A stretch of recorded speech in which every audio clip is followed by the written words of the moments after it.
monde. Alors aujourd'hui me voici donc sur une petite gravière que j'ai déjà eu l'occasion de pêcher 2-3 fois pour une petite partie de pêche plutôt test matériel.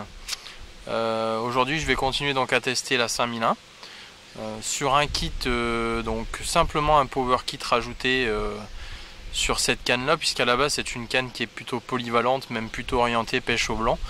Moi personnellement je l'utilise plutôt pour le spécimen, donc plus pour la pleine eau. Pour l'instant j'ai pas eu trop de soucis du tout, une canne super puissante comme je le pensais, assez réactive, puissante même sur la courbure principale, vraiment une belle courbure sur la canne qui permet vraiment de tirer du gros poisson. Donc là je l'ai monté sur un 4 mm plein totalement détendu, c'est-à-dire que il sort vraiment à volonté, hein. Même sur du petit poisson ça peut sortir de 10-15 mètres, mais on a quand même cette réserve de puissance qu'on a sur le 4 mm. Et puis donc je vais aussi aujourd'hui présenter donc le concept IA. Donc ce que j'utilise aujourd'hui c'est la novice, hein, donc c'est un mélange d'anodonte et d'écrevisse pour pouvoir essayer de cibler un maximum de poissons et essayer de toucher une grosse diversité de carpes, aussi bien de la commune, de la miroir. Bon, notamment là il peut y avoir aussi, il y a 2 esturgeons sur l'étang, donc on peut peut-être toucher aussi ces esturgeons, donc à voir ce qui va bien vouloir mordre.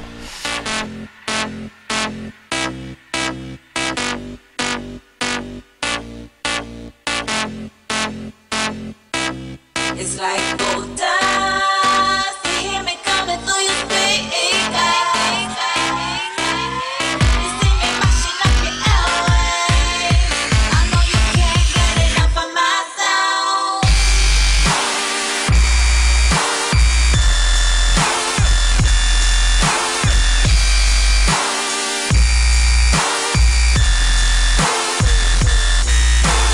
Gold dust.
It's like gold dust, you hear me coming through your speaker.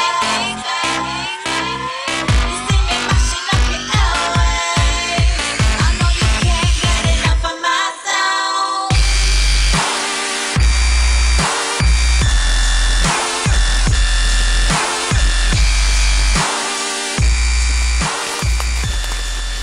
Bon voilà, premier poisson de la journée. Bon, j'espérais quand même faire une carpe sur les fouilles que j'avais, mais bon, au final, c'est Monsieur Nestor qui se promenait. Bon, c'est déjà bien pour commencer. Ça a déjà permis de voir un peu plier la 5001, donc c'est nickel. On va remettre ce petit Mister à l'eau et puis on va essayer de refaire autre chose. Allez, c'est reparti. Donc, qu'est-ce que le concept IA? Donc, le concept IA, c'est simplement une adéquation entre ce que l'on va amorcer et ce que l'on va utiliser en échage. Donc là, en l'occurrence, ça va être un mélange, donc une base de pelet, donc là c'est du 4,5. On va pouvoir utiliser du 10 mm, donc soit pour l'échage, soit pour l'amorçage, soit pour les deux. Là, en l'occurrence, ici, j'ai jeté quelques 10 mm sur le coup pour leur donner l'habitude déjà de manger des plus grosses particules que de se fixer trop sur le petit pelet. Et donc à ça, on va avoir une pâte qui est donc préparée sur la même base.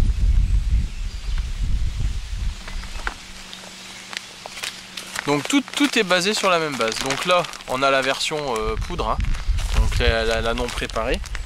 Mais une fois préparée, on va avoir quelque chose qui va être comme ça. Donc moi toujours pareil, hein, je la mouille là, même elle a resséché un petit peu, elle s'est réimprégnée. Donc c'est quelque chose qu'on va utiliser vraiment très souple, de sorte que quand le poisson va prendre ça en bouche, à la première touche on puisse ferrer et donc espérer avoir le poisson bien par la bouche. Donc voilà le principe. Donc c'est quelque chose qui est assez simple au final, mais qui va permettre de vraiment créer une confiance au niveau du poisson. C'est-à-dire que si le poisson vient manger votre pelet, elle ne peut pas faire la différence entre le pelet qu'elle mange et la pâte que vous avez ou le pelet que vous avez éché. La seule chose où elle peut faire la différence, c'est le fil. C'est le diamètre du fil qui est là. Donc après, il faut trouver la bonne ligne qui va correspondre à ce qu'on va vouloir faire. Mais donc l'avantage, c'est ça, c'est qu'on va tromper vraiment des poissons qui sont là, qui mangent, mais au moins on est sûr que ce qu'ils mangent va aussi être en adéquation avec ce qui est à l'hameçon. Dans le même principe que celui qui va nourrir avec du maïs doux ou du baby-corn et qui va pêcher par-dessus maïs doux ou baby-corn. C'est pour vraiment tromper la méfiance et obliger un peu le poisson à prendre ce qu'il y a au fond. Donc voilà, en espérant qu'aujourd'hui ça fonctionne. Donc là au démarrage j'ai mis une dizaine de poches de fronde du 4,5 et j'ai dû mettre une vingtaine de 10 mm sur le coup. Donc aussi bien sur le coup, donc autour du flotteur, que à 2-3 mètres aux alentours, de sorte que le poisson aussi puisse rentrer un peu de tous les côtés et puisse goûter un petit peu à ça. Donc voilà, bon bah allez, on va aller s'y remettre, on va aller refronder un petit peu 2-3 pelets là, et puis on va aller voir ça.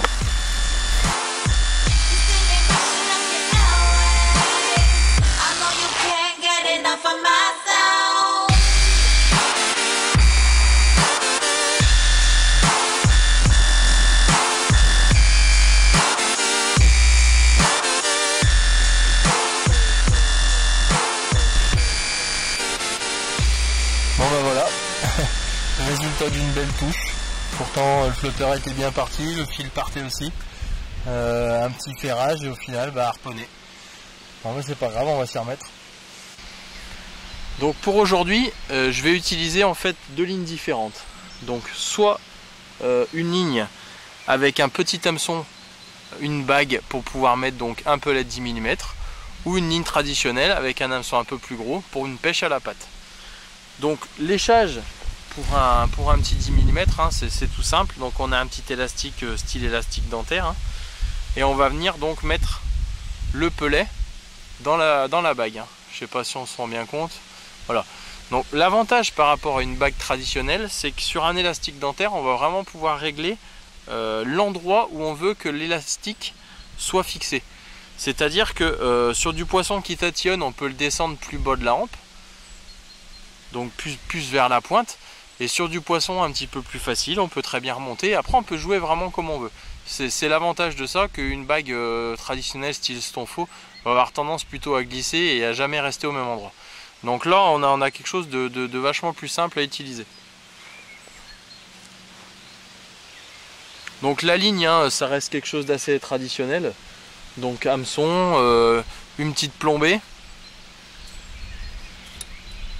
Et là je suis en train d'essayer les nouveaux flotteurs que j'ai rentrés là, donc ceux que j'ai fait faire. Donc ça c'est un Tyson numéro 2. Là c'est un 0,4, hein, on doit avoir à peu près 1 mètre de profondeur, donc on n'a pas besoin de forcément plus. On a une antenne de 2 mm, ce qui permet d'être vraiment visible, et ça permet aussi de vraiment l'ajuster et la faire couler. Moi je l'utilise, hein, voilà, il y a juste le tout petit bout de la pointe qui dépasse, donc ça donne quelque chose d'assez sensible pour la touche et que le poisson sente vraiment le minimum de résistance. Bon bah voilà, deuxième poisson, enfin les carpes qui commencent à rentrer, une belle tiote miroir, il doit être pas loin de la dizaine de kilos, donc nickel. Allez, on va remettre la ligne en place parce que j'ai encore des fouilles. C'est reparti. Donc voilà la ligne traditionnelle, donc pour l'utilisation de la patte. Donc un hameçon un petit peu plus gros, celui-ci c'est un 6. Donc on va venir prendre une bonne boulette de pâte. On va mettre l'hameçon dans le milieu, refermer, retirer un petit peu l'hameçon pour le faire remonter en haut. Donc voilà, on va avoir quelque chose qui va se présenter comme ça sur le fond, avec une patte. Donc celle-ci c'est donc sur le concept IA, hein, c'est quelque chose qui va travailler très rapidement. Donc il faut l'utiliser plutôt quand le poisson est là, parce qu'elle va fondre assez vite, ça va très vite se ramollir. Et les poissons, donc, quand il va venir saisir la patte, va vraiment sentir quelque chose de très mou, va pas s'en méfier, va vraiment l'aspirer. Donc du coup, bah, on peut ferrer à la touche. Voilà. L'idéal, hein, c'est de poser ça à la coupelsion, comme ça au moins on pose ça propre sur le coup et ça pêche.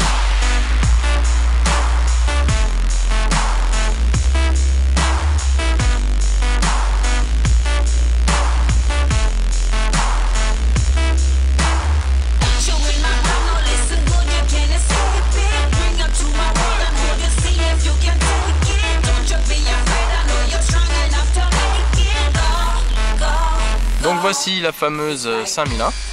Donc voilà, hein, comme c'est indiqué, à la base c'est une super match, mais on peut aussi l'utiliser, voilà, c'est quand même indiqué aussi Power Carp, donc on peut quand même associer à un Power Kit ou un kit un peu plus puissant, pêcher donc les grosses carpes avec. Hein. Donc là c'est le modèle 13 mètres. Moi perso aujourd'hui je pêche un petit peu plus court parce que j'ai trouvé un petit plateau assez propre là où entre les racines où on peut pêcher proprement sur un petit plat. Donc je pêche qu'à 11, hein, donc voilà, donc la canne est présentée comme ceci.